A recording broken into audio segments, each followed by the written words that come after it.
La contrahistoria. Un programa presentado y dirigido por Fernando Díaz Villanueva.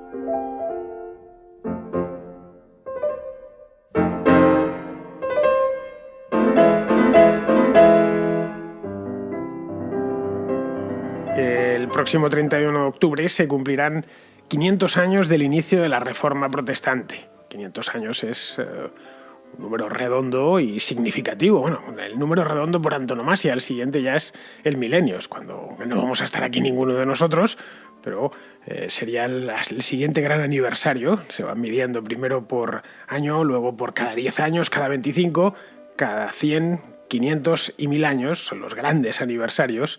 Pues bien, estamos al borde mismo, quedan 3 meses para que se celebre, y lo celebrarán bien los protestantes, ese momento inaugural de su reforma, ¿no? Esta reforma fue un acontecimiento histórico de primera magnitud que marcó a fuego la historia de Europa. Provocó más de un siglo de enfrentamientos religiosos y fracturó la cristiandad occidental. La cristiandad occidental había estado unida, pues, desde los inicios, desde poco menos que el Concilio de Nicea en el año 325, y se fractura en 1517, o empieza a fracturarse en 1517, pues 1200 años después.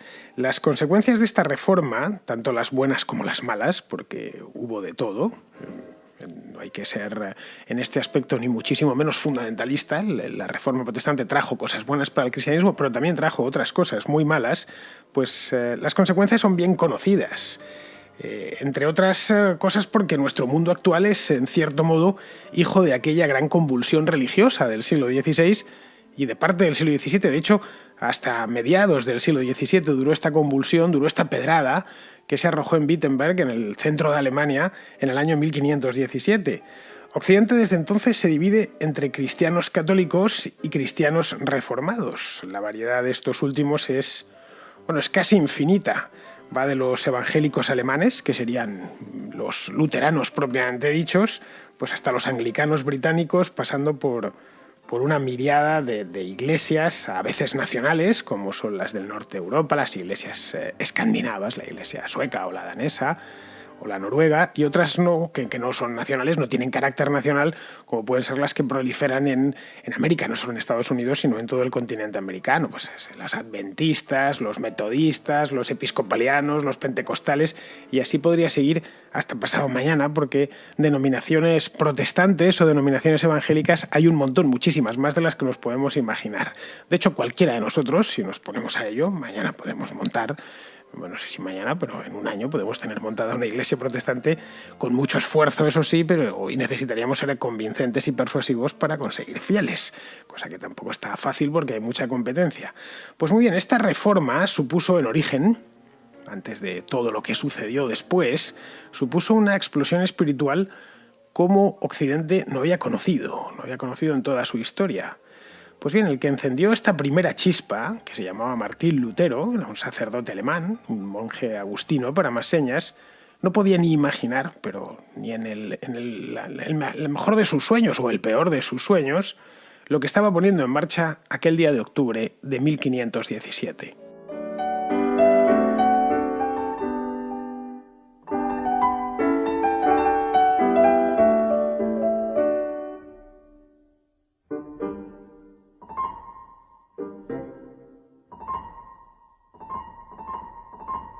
La primera y fundamental pregunta que os haréis es ¿qué narices pasó aquel día de 1517, el 31 de octubre?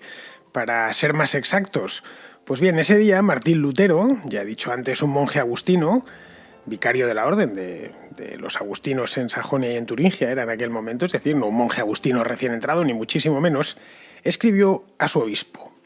Mandó una carta a su obispo, en concreto a arzobispo, era más que obispo, que era el príncipe Alberto de Brandeburgo. Era arzobispo de Maguncia, además de príncipe Alberto de Brandeburgo, y era príncipe elector, y por lo tanto una persona pues muy importante de la Alemania de la época, Alemania del Sacro Imperio Romano Germánico. Eran unos pocos electores, y uno de esos pocos electores en aquel momento era este hombre, era este Alberto de Brandeburgo, que además de ser príncipe terrenal, pues era príncipe espiritual, porque tenía un arzobispado. Pues bien, Martín Lutero este vicario de la Orden de los Agustinos en Sajonia y en Turingia, le escribió una carta protestando agriamente por la venta de indulgencias que se estaban llevando a cabo en Alemania desde el año anterior. Estamos situados mentalmente en el año 1517, pues desde el año 1516 había una serie de predicadores recorriendo el Sacro Imperio vendiendo indulgencias.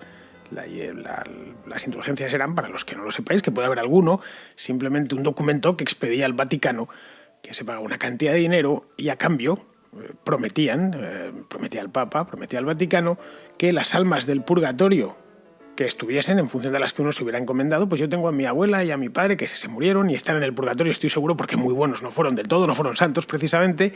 Entonces quiero que salgan del purgatorio o al menos que se le descuenten unos cuantos días.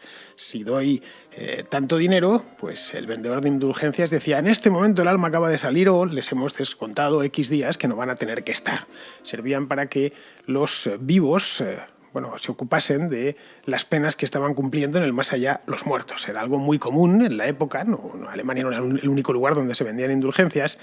Y era una de las maneras que había encontrado el Vaticano, que había encontrado Roma exactamente, en aquel entonces toda Roma era del Papa, no solo la ciudad del Vaticano, para allegarse recursos. Y el Papa entonces, que se llamaba León X, era un Papa Medici, pues estaba muy necesitado de recursos porque había decidido reconstruir completamente la Basílica de San Pedro. La Basílica de San Pedro que conocemos hoy en día se construyó en aquel entonces. Precisamente es León X el que empieza a construirla y el que la planifica y tiene en mente y lleva a la práctica. De hecho, se murió antes, eso sí, de que se concluyese, que lleva a la práctica esta Basílica de San Pedro gigantesca que tenemos hoy en día. Este gran abrazo a los creyentes, porque la que había antes pues se había quedado un poco antigua. Además, había cuestiones políticas para mejorarla. El papado había pasado 2 siglos muy malos, de mucha división, y quería reafirmarse políticamente. Y la mejor manera era que la carta de presentación de la propia Iglesia Católica, que era la Basílica de San Pedro, pues fuese algo presentable. Bien, para recaudar indulgencias en Alemania se estaban recaudando en toda Europa. En 1516 León X había enviado a uno de sus mejores vendedores de indulgencias, que era un fraile dominico llamado Johann Tetzel, tipo que tenía, un predicador notable, y como había nacido en Sajonia, él era natural de allí, pues hablaba la lengua del lugar, el alemán vulgar que se hablaba en esa zona, y por lo tanto su mensaje llegaba. Se dirigía a los paisanos en su propia lengua, no era un italiano o un francés que habían mandado a Alemania, que no se entendía con la gente, que tenía que dirigirse a ellos en latín, y los otros tampoco entendían latín. Era al contrario un sajón que estaba vendiéndoles indulgencias a los sajones con bastante éxito, según parece. Pues eso a Lutero no le parecía bien, lo había estado viendo por la calle, y dentro de la carta en la que se quejaba le incluía un panfleto que había escrito que había titulado Disputa sobre el poder y la eficacia de las indulgencias. Lo había escrito en latín, no en alemán, pero él entendía que Alberto de Brandeburgo, como arzobispo que era, pues sabía latín, y si no lo sabía él directamente, pues tendría algún consejero que lo sabría bien y se la traduciría. Esta disputa sobre el poder y la eficacia de las indulgencias estaba compuesta por 95 puntos. Lutero, como podéis ver, era un tipo exhaustivo, era doctor en teología y además era un experto en la Biblia y los fue enumerando. Esos 95 puntos de aquella carta enviada a Alberto de Brandeburgo son las 95 tesis famosas que dan comienzo, que sirven de pistoletazo de salida al protestantismo. Se cuenta, y esto forma parte de la leyenda, lo advierto antes de contarlo, que Lutero, después de enviar la carta, corrió hasta la iglesia de Todos los Santos de Wittenberg, que es donde él estaba en ese momento, y allí clavó personalmente, con un martillo y unos clavos, las 95 tesis en la misma puerta de la iglesia, la puerta principal de la iglesia. Digo que se cuenta porque pues no es seguro que esto sucediese. Es una cosa muy común que se mantiene entre el saber popular y se repite una y otra vez. Hay incluso cuadros en los que aparece Lutero clavándolas. Pero al parecer esta historia de la puerta surge de otro reformador, de Philipp Melanchthon, que fue casi el continuador de Lutero, también alemán como él, y la historia surge años después. Los que dicen que esto es leyenda y que no es real, pues tienen sus argumentos, ¿no? También los hay que dicen que es real por otros motivos. Los que dicen que no es real dicen simplemente que Melanchthon no pudo verlo porque no estaba en Wittenberg en aquel entonces. Él era un sacerdote, mucho más joven que Lutero, que en aquel momento, en el momento en que Lutero está escribiendo y enviando sus 95 tesis al arzobispo, pues Melanchthon está aún estudiando teología en la Universidad de Heidelberg, y Heidelberg está en la otra punta de Alemania, está en lo que sería hoy el estado de Baden-Württemberg, es decir, que no podrían habérselo contado, pero vamos, que la historia esta de las 95 tesis clavadas en la Iglesia de Todos los Santos tiene algo de apócrifo. No hay, y como en esta época nos tenemos que fiar de lo que nos cuentan, lo de que dejaron por escrito, no hay cintas de vídeo ni nada parecido, pues bien, ahí queda. Yo os lo digo para que lo sepáis simplemente. Melanchthon, por lo demás, con el tiempo se convertiría en uno de, ya digo, de los padres de la Reforma, junto al propio Lutero y a Calvino, los tres grandes padres de la Reforma protestante. Bien, la cuestión es que se clavasen o no las 95 tesis en la iglesia de Wittenberg, yo personalmente creo que es algo accesorio. Entre otras cosas porque la gente, aunque se hubiesen clavado, la gente de la época no sabía leer. Los alemanes tampoco. Había un porcentaje de personas que sabían leer, los sacerdotes, algunos realmente mal, la gente de la universidad, algunos gobernantes que se habían empeñado en aprender a leer, pero el común de los mortales no sabía leer. Y además estaban, como ya he dicho, escritas en latín, que no era precisamente la lengua en la que hablaban los sajones de aquella época. Aunque las hubiese colgado y se hubiese encontrado con los 4 o 5 que sabían leer en Wittenberg en aquel momento, probablemente no sabían leer en latín, aunque bien pensado, los pocos que sabían leer también sabían latín. Entonces, en caso de que las hubiese colgado, sí hubiese llegado a esos 4 o 5.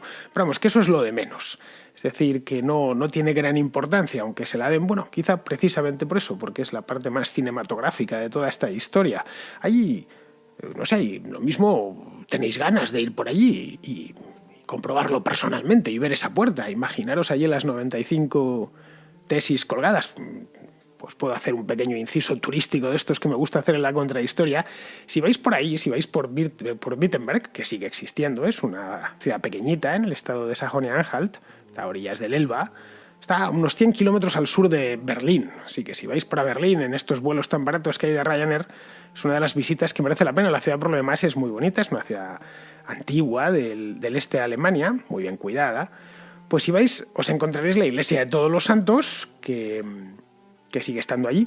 Es una iglesia de estilo gótico tardío. En aquel entonces, claro, no era una iglesia antigua, era una iglesia recién terminada. El gótico tardío es precisamente del siglo XV, y esto de las 95 tesis, este episodio histórico es de principios del siglo XVI. Pues os encontraréis la iglesia y os encontraréis la puerta. La llaman la puerta de las tesis, a pesar de todo. La puerta no es original, que lo sepáis. La que había en tiempos de Lutero se quemó en un incendio, y el rey de Prusia, un rey de Prusia, no recuerdo el nombre de cuál en el siglo, un Federico, porque todos los reyes de Prusia se llamaban Federico, pues la sustituyó por las actuales. Eso evidentemente no quita para que si vamos por allá por Wittenberg pues nos hagamos la foto. Tampoco quita entrar en la iglesia, que es muy bonita por lo demás, ya digo que es de un estilo gótico tardío alemán muy chulo. Y digo entrar porque merece la pena la visita y porque además allí están enterrados el propio Lutero y Melanchthon.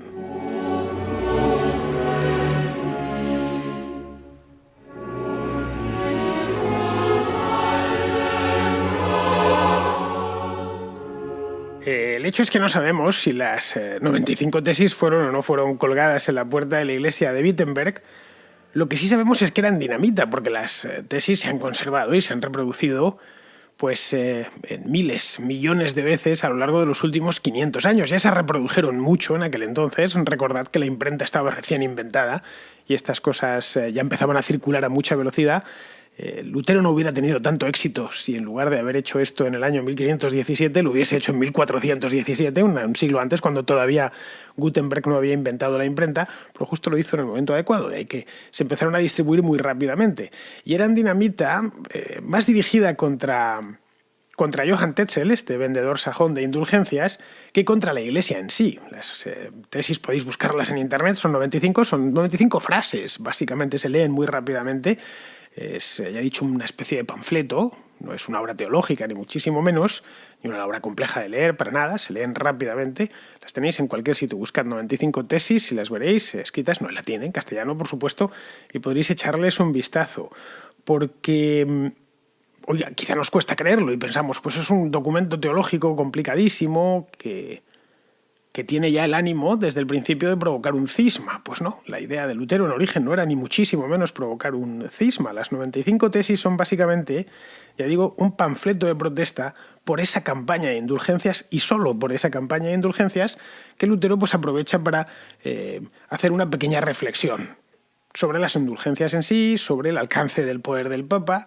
No cuestiona todavía la existencia del purgatorio, ni introduce ninguna de sus solas, nada por el estilo. El luteranismo todavía no toma forma en estas 95 tesis. No sé, vamos a las tesis en cuestión. Leemos, por ejemplo, la tesis 86, que es, como debe decirse, el número 86, si estamos poniéndolos por orden. Dice textualmente esta, la 86, dice: ¿por qué el Papa, cuya fortuna es más abundante que la de Craso? Craso era un antiguo rico, un rico de la antigua Roma, perdón, pues cuya fortuna es más abundante que la de Craso, no construye su basílica de su propio dinero en lugar de hacerlo con el de los pobres creyentes. Como veis, podría ser hoy prácticamente un tuit.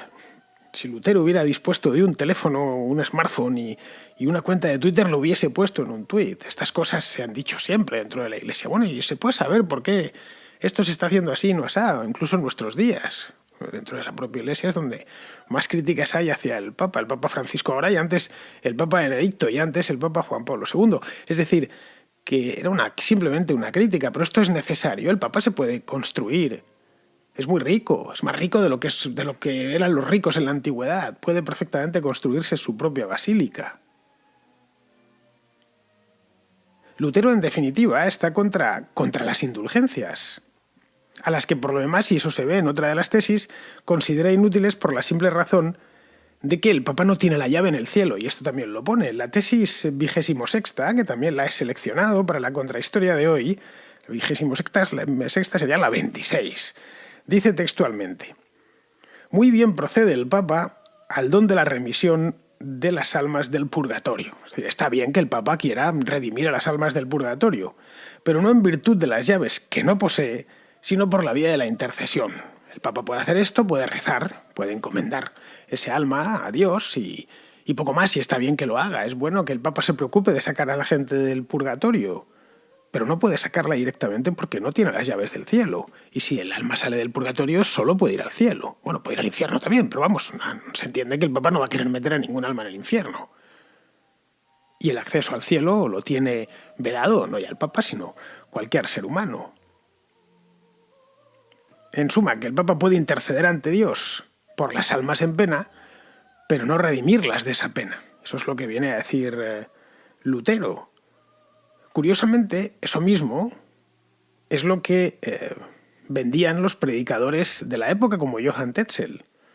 En la tesis siguiente, en la 27, en la 27, dice textualmente: mera doctrina humana, es decir, esto no tiene nada que ver con Dios, mera doctrina humana, predican aquellos que aseveran que tan pronto suena la moneda que se echa en la caja, el alma sale volando.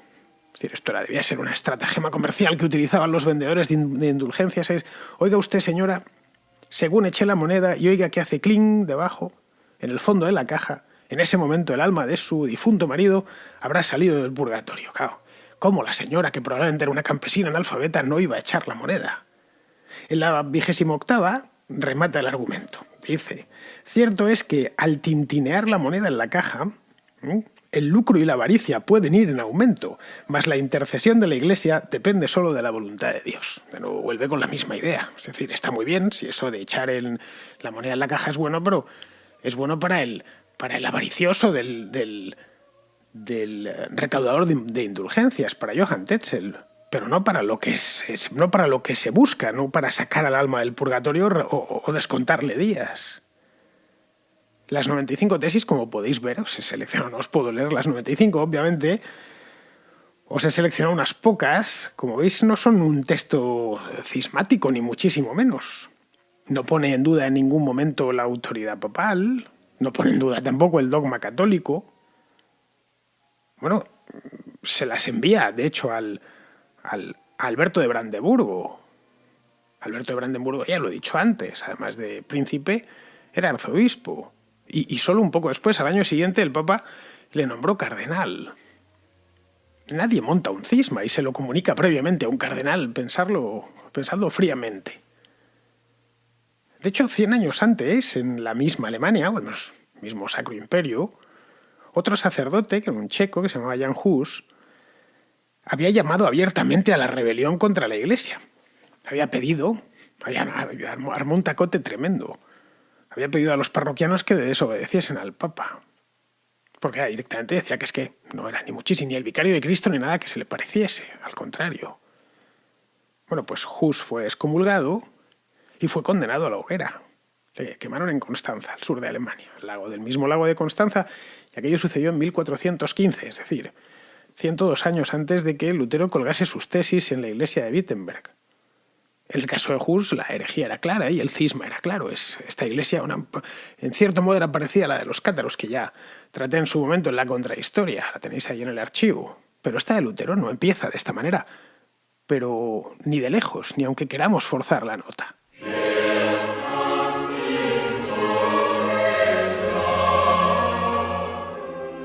Lutero no corrió, a la vista está, porque nunca fue incinerado ni entregado al fuego purificador. No corrió la misma suerte que Jan Hus, la misma suerte física, quiero decir, personal, aunque sus doctrinas sí que fueron en la dirección al final del propio Jan Hus, al que muchos protestantes consideran un presagio, ¿no? Un preludio de la Reforma protestante que vendría en el siglo XVI. Hay incluso una leyenda atada a la ejecución de Hus en Constanza, en el que decía: estáis asando un ganso, pero dentro de un siglo llegará un cisne que no podréis asar. Es decir, que esas palabras evidentemente tienen mucha pinta de ser apócrifas, pero quedan bien. Bueno, que sepáis que yo ya he visto, quedan un poco como lo de... todavía no he hecho una contracrónica de los templarios, pero bueno, no os voy a anticipar porque ya la haré, pero parecido a la del maestre de la orden templaria, ¿no? Estas maldiciones justo antes de que te maten y que después de cosas que terminan sucediendo. Muy bien, pues como vemos, Lutero no empieza a malas. Sus tesis además fueron rápidamente volcadas del latín al alemán vulgar porque gustaban y estaban bien escritas, y las cosas que decían, estas 95 tesis, estaban cargadas de razón. Y empezaron a difundirse por Alemania primero y luego por toda Europa. De hecho, al año siguiente, en 1518, esto sucedió a finales de 1517, el 31 de octubre, pues ya habían alcanzado lugares tan remotos de Sajonia, quiero decir, como Inglaterra o la propia Italia, es decir, se habían puesto en la misma Roma. Alberto de Brandeburgo, os preguntaréis qué hizo. Leyó esto, él ya sabía que esto se estaba distribuyendo por Wittenberg por parte de sus provincias, al menos sus provincias eclesiásticas, pero él tenía el original en la mano. Pues él dio acuse de recibo y remitió las tesis que le acababan de enviar a los teólogos de la Universidad de Maguncia. Él estaba ahí en Maguncia y dijo, bueno, pues esto que lo examinen, quizá también para que se las tradujesen. Pues bien, estos teólogos, tras estudiar todo el documento, recomendaron al arzobispo prohibir inmediatamente a Lutero seguir predicando. Ya está, bueno, este está bien, pero a este Agustino hay que devolverle al convento como sea.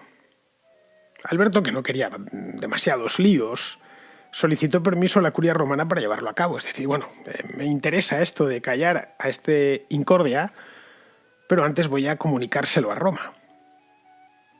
Pero claro, como las comunicaciones de la época eran tan lentas, es decir, para que una autorización fuese de Wittenberg, para una carta fuese de Wittenberg a Maguncia ya pasaban unos cuantos días, y de Maguncia a Roma no os quiero ni contar, quizá llevaba 2 semanas de viaje. Pues bien, como iban tan lentas, pues se pasó de años, ya nos hemos metido en 1518, y en ese momento llega a Roma, y en febrero de 1518 León X requiere al superior de los agustinos y dice, bueno, esto se va a acabar para que veáis lo jerárquica que es la Iglesia Católica. El arzobispo recurre a Roma y Roma dice, bueno, pues ¿quién es este? ¿Un agustino? Pues voy a ir al superior de los agustinos para que recluyese a Lutero en el monasterio y le impidiese hablar y escribir. Entonces, aparte de eso, dijo, bueno, está muy bien la idea de que este hombre no vuelva a salir del monasterio, no vuelva a molestar, pero hay mucha gente que está leyendo esto, habrá que parar la ola como sea. En Alemania lo han traducido al idioma del lugar y está leyéndolo gente que que no solo son universitarios o teólogos, sino gente común a la que se lo están leyendo. Luego esto hay que pararlo. De manera que León X encargó a uno de sus de sus mejores dominicos, que tenían en aquel entonces, la orden de los dominicos era la orden de los predicadores, le encargó, se llamaba Silvestre Mazzolini, le encargó escribir un alegato contra las 95 tesis. Bueno, entre tanto, para ir enfriando esto, y como ahora la invención de la imprenta debió ser algo parecido a lo de Internet en nuestros tiempos. De pronto el mundo estaba acostumbrado a que los libros se escribiesen a mano, fuesen escasos, difíciles de conseguir. Si se perdía uno tardaba en reponerse, y de pronto cualquier cosa se difundía a máxima velocidad. Bueno, pues vamos a utilizar lo mismo la imprenta. Por favor, Silvestre Mazzolini, hágame usted un alegato en condiciones, y lo distribuimos de la misma manera. Pues bien, Mazzolini hizo su refutación de las tesis y se le envió a Lutero. Se envió a Alemania para que fuese, para que tuviesen constancia de ello. Lutero las leyó y lo que hizo fue hacer una versión ampliada de las tesis en las que se reafirmaba, pero trataba de explicar que en realidad no era un ataque al Papa, que simplemente atacaba la venta de indulgencias y trataba de desmontarla, aunque fuese ligeramente y por encima someramente, de una manera así comprensible para un universitario básico o para un sacerdote básico, que no eran ni muchísimo menos efectivas. Johann Tetzel, por su parte, que estaba vivo y coleando y recaudando indulgencias, pues lo que pidió es que Lutero fuese quemado cuanto antes, y encargó una refutación por su parte. Se la encargó en este caso a otro teólogo que se llamaba Conrad Wimpina, que era el rector, era un tipo muy prestigioso, era el rector de la Universidad de Frankfurt. Bueno, esto vamos a resolverlo entre alemanes, sin que tengan los italianos que decirnos cómo tenemos que hacer las cosas, y le encargó a otro alemán que compusiese una refutación completa de las 95 tesis. Y este hombre, el rector de la Universidad de Frankfurt, Wimpina, escribió las 106 tesis, que no han pasado a la historia, obviamente. Bien, lo primero que encargó Tetzel fue: vamos a combatir por tierra, mar y aire con todo lo que tenemos. Encargó una impresión masiva, solo 800 copias, que ya hoy sería una edición de un libro, se fueron enviadas directamente a Wittenberg. Debió contratar una carreta y se las llevaron allí para que fuesen distribuidas por la ciudad. Pues bien, allí cuando llegaron, los seguidores de Lutero, que ya eran muchísimos, atraparon la carreta, atraparon las 800 copias de las 106 tesis de Wimpina y les metieron fuego. Esta hoguera de Wittenberg de 1518 sería la primera de las muchas que se encendieron por toda Europa a partir de aquel momento, y no solo para quemar libros.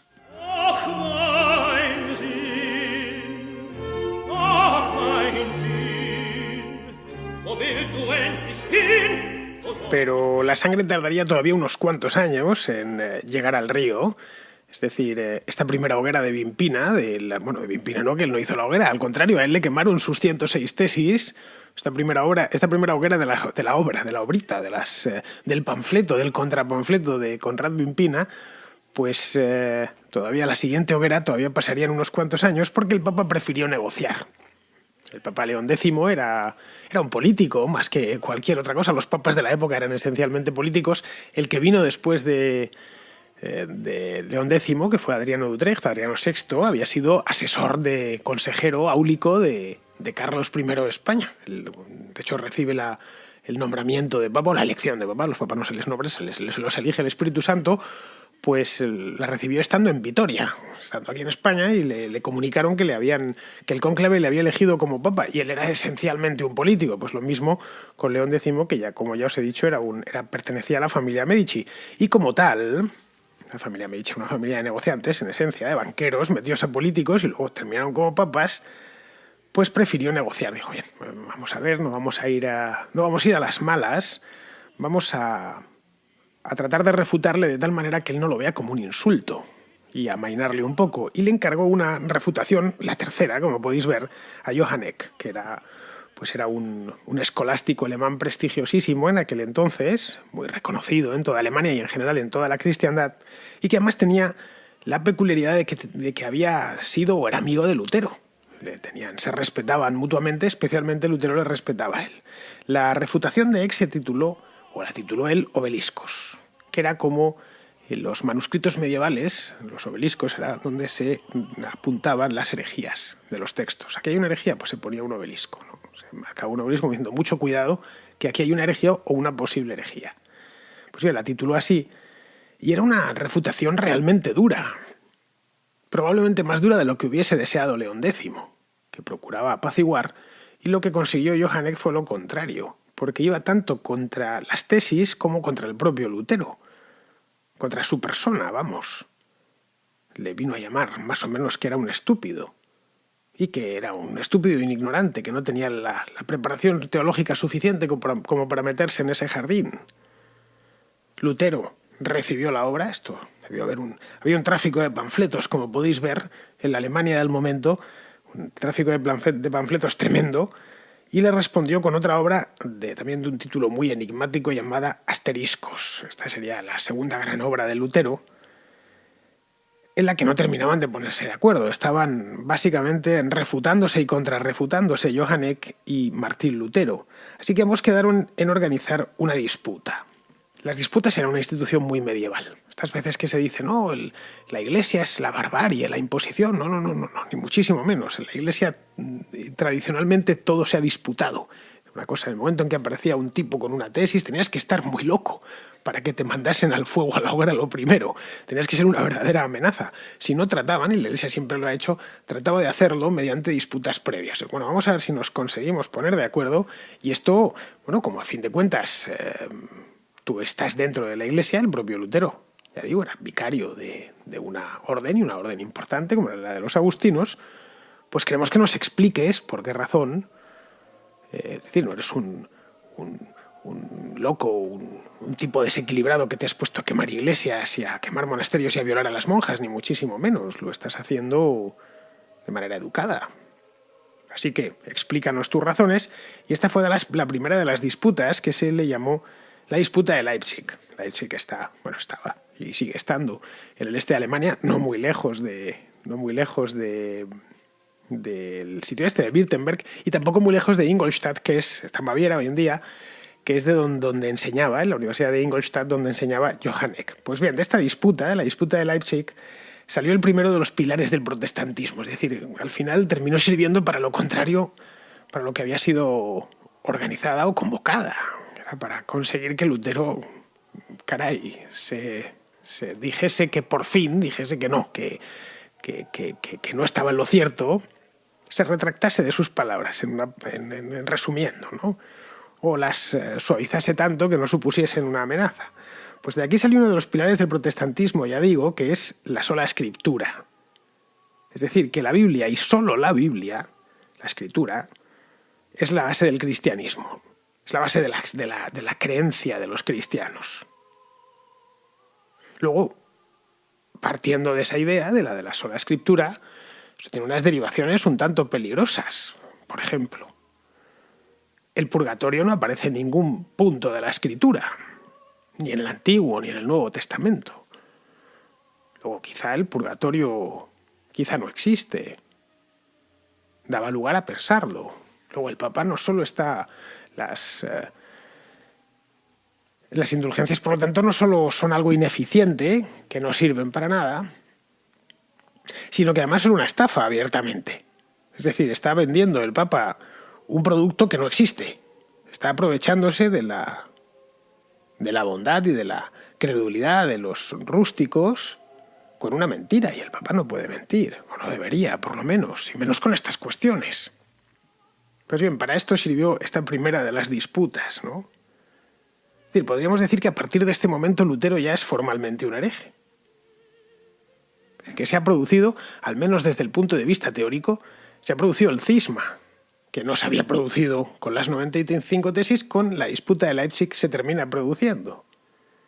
Bien, a partir de aquí el Papa ya le empieza a amenazarle y a advertirle, a combinarle a que por favor pare, o caerá sobre él la excomunión. La excomunión, que hoy nos la podemos tomar a chacota, en aquel entonces era una cosa muy seria. Suponía sacarte de la Iglesia o condenarte al fuego eterno. Le dijo, cuidado, que le voy a excomulgar. Que como siga por este camino usted sabrá dónde va, y yo sí que tengo el poder de excomulgar. Pero antes de eso, para que veáis que había voluntad todavía de negociación y de diálogo, le di una última oportunidad de defenderse y sobre todo de retractarse. El que todavía era monje agustino, es decir, Martín Lutero, fue convocado a una disputa en Augsburgo, que es una ciudad que está en Baviera, a las orillas del río Danubio, en octubre de 1518. Justo un año después de que, iba a decir colgase, aunque no sé si es el verbo adecuado por lo que os conté antes, pero bueno, pongamos, ya sabéis que siempre se dice cuando Lutero colgó las 95 tesis, pues sigamos utilizándolo, aunque sea de una manera un poco informal.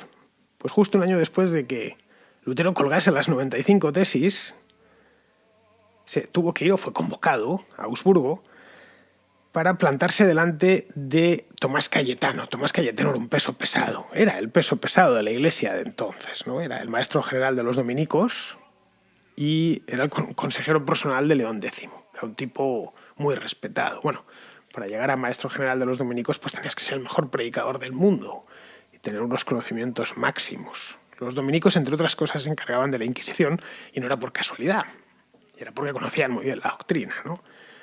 Tomás Cayetano, que ya le veía venir, pues no le pasó ni una. No hubo acuerdo y tampoco hubo arrepentimiento. De tal manera que no salió nada de aquella disputa, no fue propiamente una disputa. Tomás Cayetano se limitó a leerle la cartilla y un poco después, en 1521 concretamente, es decir, unos años después, siguió habiendo una guerra de panfletos.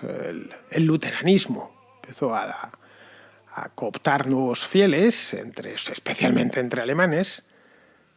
Lutero se encerró a escribir y a pensar y a darle más vueltas, empezó a parir propiamente lo que es el luteranismo y en 1521 fue excomulgado. Pero excomulgado después de que quemase públicamente la segunda amenaza del Papa.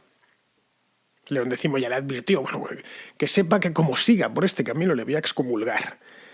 Y como decimos en España con un par, agarró esa bula de excomunión y la quemó. Para que lo supieran, y ahora, por favor, corred a Roma y explicádselo al Papa. Pues bien, en ese momento se consuma el cisma y el protestantismo empieza a dar sus primeros pasos en la historia. Pero eso se escapa de la contrahistoria de hoy, porque eso ya es otra contrahistoria.